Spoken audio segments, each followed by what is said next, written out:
Dear students, welcome. This is the part 3 for the digestive system which we are discussing. Now let's get started. Students, as you already know that we have discussed about the structure and the function of buccal cavity and pharynx, esophagus in our earlier presentation. Now in this presentation we are going to discuss about stomach, its structure and the digestive process taking place and small intestine. So let's get started.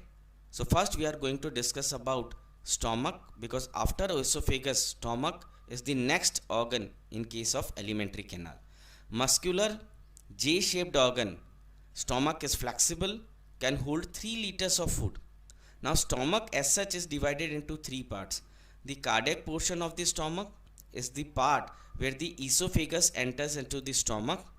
Then the middle part is known as the fundus, and the last part which joins the stomach to the small intestine is known as the pylorus part. Right? So these are the 3 parts of human stomach. Now stomach also have 2 muscular sphincters. Now what are sphincters? We have already discussed. These are like muscular walls which only allow the movement of the material in a single directional, unidirectional movement of the material is allowed by the sphincters. So the first sphincter, which is between the lower end of the esophagus and the beginning of the stomach, is known as the lower esophageal sphincter, or sometimes it is also known as the cardiac sphincter, because it is based or it is situated at the cardiac end of the stomach. So it divides the stomach and esophagus and does not allow the movement of the gastric contents of the stomach back into the esophagus, because if they once again these reflux or regurgitate, then what will happen? The walls of the esophagus will get inflamed, and in severe cases there can even be ulcers. Right? Then the lower sphincter is known as the pyloric sphincter, which divides the stomach and small intestine and controls the movement of food from stomach to small intestine. Now stomach, when the food comes into the stomach, there is gastric juice which is secreted by the glands which are situated in the gastric walls or the gastric mucosa. Now gastric secretion has 3 basic components. Which are they? They are the gastric acid, which is HCl. Then we have the enzyme part, in which there are 2 enzymes, pepsin and renin, and of course one of the most important part is the mucus or the mucin. So let us see their from where they are secreted, the cells which are responsible for their secretion and the function. The exocrine glands or the cells which are the part of the gastric glands are of 3 types. The mucus cells, they are also known as the goblet cells, they secrete thin watery mucus. The chief cells, they secrete the enzyme precursor, that is the inactive form of the pepsin enzyme, that is pepsinogen. Okay. And the parietal cells, which are known as the oxyantic cells also, and they secrete HCl. Now let us see the function. The mucus basically, which is secreted by the mucus cells or the goblet cells, it prevents the inner lining of the stomach against the very erosive gastric acid or the HCl. It also contains bicarbonates. See, bicarbonates are basic and therefore they neutralize the acid. The parietal cells, or we can say the oxyantic cells, they secrete HCl and also an intrinsic factor which assists the absorption of calcium. Okay, then we have chief cells.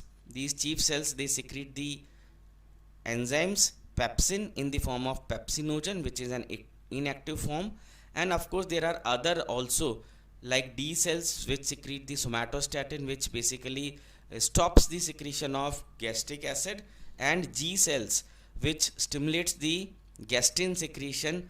Okay, and creates an environment for initiation of acid secretion. Now, what is the function of gastric juice? The basically we have discussed, but in little bit detail. Let us go into the details. The gastric acid, which is a component of the gastric juice, is basically HCl. It forms the acidic medium in the stomach, which activates the enzyme. It converts the enzyme from pepsinogen, which is an inactive form, to pepsin, which is the active form. It also kills pathogen which may have accidentally come along with the food which we have ingested, and it also helps in digestion. Pepsin, which is a proteolytic enzyme, acts on the pepsin part and converts them into polypeptides and peptones. Now, renin is also secreted in little amount. It acts on the milk protein casein and converts casein into paracasein. Then pepsin acts on paracasein to convert into polypeptides and peptones. Mucus, once again very important. Mucus or mucin coats the inner lining of the stomach and acts like a shield to protect it against the erosive gastric acid. And we have already discussed that it also contains bicarbonate ions, which are basic. So when the gastric acid comes in contact with the bicarbonate ions, it gets neutralized. Now, the whole process of digestion in stomach, how does it happen? When the food reaches the stomach from the esophagus and the lower esophageal sphincter, it opens, the bolus comes into the stomach. It stays in the stomach for around 4 to 5 hours. Now, there are various gastric glands we have already discussed in the stomach lining, mucosal lining of the stomach, which secrete the gastric juice, right? The mucous neck cells secrete the mucus, that is the goblet cells. The chief cells secrete the proenzyme pepsinogen, and the parietal or the oxyantic cells secrete the gastric acid or HCl. Now, food in the stomach gets mixed thoroughly with the gastric juices through the process of mechanical digestion, that is the churning movements of the stomach, which are basically a part of the peristaltic motion. This mass of the food that is semi-digested, acidic and pulpy is known as the chyme or chyme. It is mostly the protein that gets digested in the stomach. The mucus and the bicarbonates of the gastric juice helps in protecting the mucosal epithelium from the highly acidic HCl, because the pH of the HCl can go as low as 1.5, which is very strong acid, highly corrosive acid. So mucus also helps in lubricating the food and guards against the erosive power of the HCl or the gastric acid. The different chemical reactions that take place in the stomach are: the HCl provides the acidic pH, which activates or converts the proenzyme pepsinogen into pepsin. Pepsin in turn, as it is a proteolytic enzyme, it acts on the protein part of the bolus and converts some amount of protein into peptones and proteases. Prorenin, once again, which is an inactive form of renin, is converted to renin by HCl. Now, this renin acts on the milk protein casein and it converts casein into paracasein. Now, paracasein is then converted into peptones and proteases by the action of pepsin enzyme. So, after stomach, the next part and one of the most important part of the human digestive system is small intestine. Now, small intestine structurally is divided into 3 distinct parts, and its main function is digestion and absorption of nutrients. So, what happens after the gastric digestion? The acidic chyme, slowly controlled by the action of the pyloric sphincter, is drained into the first part of the small intestine, that is duodenum. So, first and the smallest part of the small intestine is duodenum, which is attached to stomach. It receives the pancreatic juice and bile juice, which are very important for biochemical digestion of food, that is the digestion which takes place with the help of the biocatalyst enzymes. Jejunum is the central part of the small intestine, and the digested food is absorbed, and the enzymes of the intestinal juice acts on the semi-digested food and convert them into simple and soluble nutrients. Now, ileum is the terminal or the last part of the small intestine, which ultimately opens into large intestine.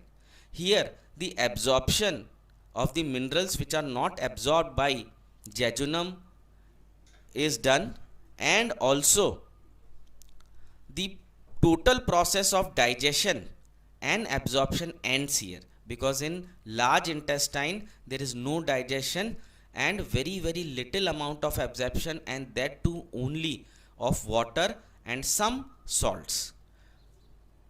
The internal structure of small intestine is lined by very small finger like projections. Now these finger like projections are known as the villi. Now these villi, you can see these are the finger like projections, like, so these are finger like projections, and if we see one of them individually, this is like, okay, this is the finger like projection villi, which are the part of the internal or the internal lining of the small intestine. Now here you can see that the epithelial cells are special epithelial cells which are meant for absorption of the digested nutrients. These special cells are known as the enterocytes, right? And the villi are richly supplied with the blood supply. So these are basically the capillary network, rich capillary network. So what happens when these enterocytes absorb the digested nutrients? The digested nutrients basically are then transported through these capillaries to the veins. Then veins transport these digested nutrient to the heart, and heart then ultimately after oxygenation transports and pumps these nutrients along with the oxygenated blood to the whole body. So this is the process. So you can see the internal lining of the small intestine has finger like projection which are known as the villi. These villi are covered by special cells which are known as the enterocyte, which are meant for absorbing the digested nutrients.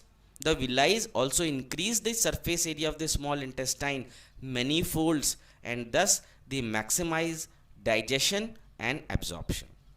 So this is about the structural features of small intestine.